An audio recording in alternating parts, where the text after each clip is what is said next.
My hair's quite orange, so I'm just going to cover it with some pink as I mix red and dilute it in conditioner. What is object permanence? I'm sitting on the toilet for this, I hope you don't mind. Object permanence is a symptom of BPD that isn't talked about enough. When we're happy, it's like, I made it all up. Mental illness who? I've never been mentally ill.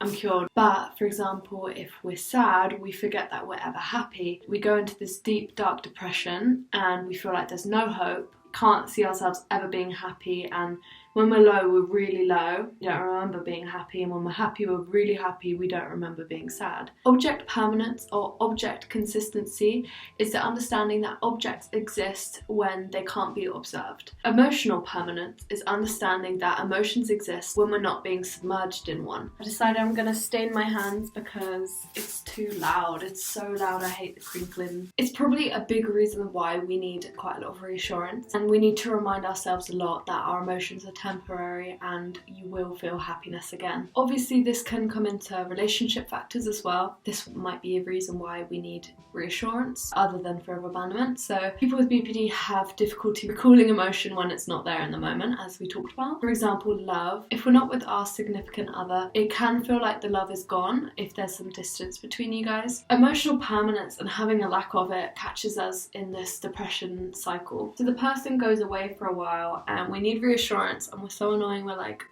you still like me? We end up actually annoying someone with all of our mentally ill bullshit because we have difficulty recalling something when it's not there. You could have spent like an amazing weekend with your friend, your lover, whatever, and then when they go away you feel so empty inside. I wanted to give some advice and tips on how to kind of like reassure yourself. Avoid the chronic emptiness and feeling like you're so lonely and you're so like unloved, which isn't true. It's a dumb thing our brain does and it almost feels like we don't have any control over it. If you're in a relationship and you struggle with this, I recommend keeping a folder of like cute photos of you both and screenshots of some cute texts and reassuring, loving kind of texts or some moments that you really cherish and appreciate. The love is there even if you're not feeling it in the moment. Communication is key. Never lash out just because you're feeling these emotions. Like, these emotions you're feeling have nothing to do with your partner, because just because they're temporarily out of sight doesn't mean the love's suddenly gone. Like, you do understand that it's a kind of like distorted way of thinking and you know it's not true, but your brain still bullies you and like plays tricks on you.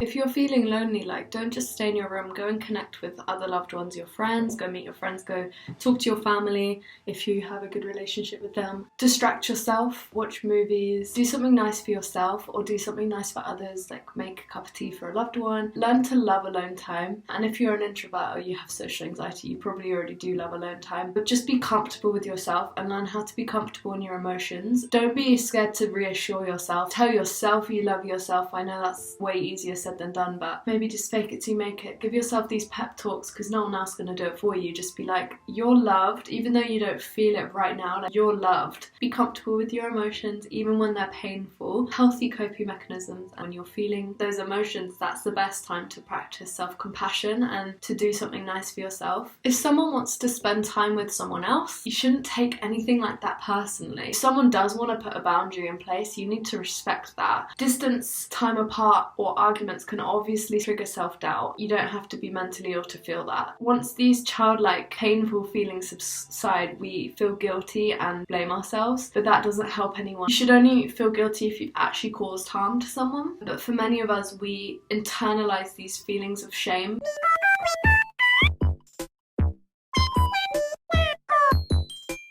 When you act out on these emotions and you don't just kind of accept them, sit with them, let them pass, that's not the healthiest thing. Like, I think what's best to do is to distract yourself, accept what you're feeling and your insecurities, but don't let them consume you. That kind of guilty feeling doesn't help anyone. Try not to feel shameful or guilty for having these emotions. Just the way that you act on them is the most important thing. Like, don't harm yourself, don't try and lash out at anyone.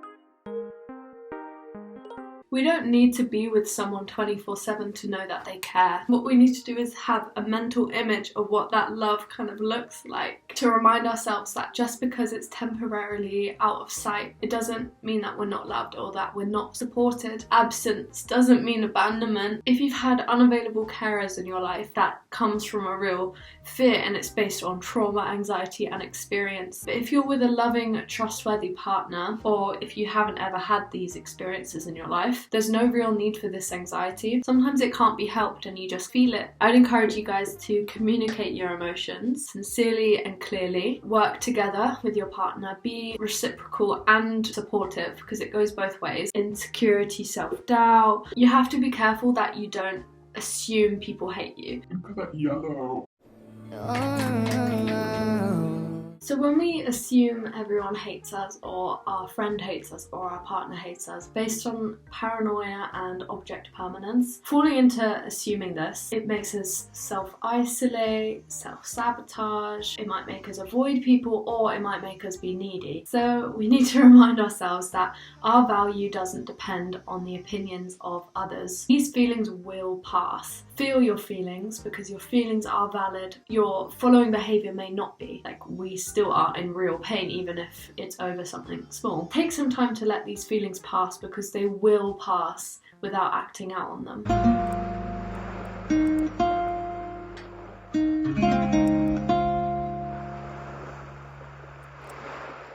I think it's all on. It's probably patchy some places. Yeah, that's object permanence. If you're sad, it will pass. I promise you will be happy again. And if you're happy, you're not cured. Just because a mentally ill person is laughing and happy doesn't mean they're cured. Just because you're alone in the moment, it doesn't mean you're not loved. The love isn't gone just because you can't see it. Also, just because you don't have a relationship, and just because you're alone and maybe you've always been alone, it doesn't mean that it's never gonna happen. Think about all the people in the world that you haven't met yet. Like, your soulmate might not even be in the country you're in right now, who are gonna fall in love with you. If you want to see what it looks like washed off, this is what it looks like. Just because we have difficulty regulating our emotions doesn't mean our emotions aren't valid. So remember to validate your emotions. Sit with them without any shame, acknowledge their existence, distract yourself. It will pass. Just catch yourself, like, do some research on emotional permanence. You didn't make this whole thing up. It's literally a symptom of BPD, like all this confusion you feel. You are loved. There's like emotional mind and rational mind. We need a little bit of wise mind, a bit of the two. So do your DBT homework. Sending all my love. Look after yourself. Treat yourself with compassion. See you in my next video.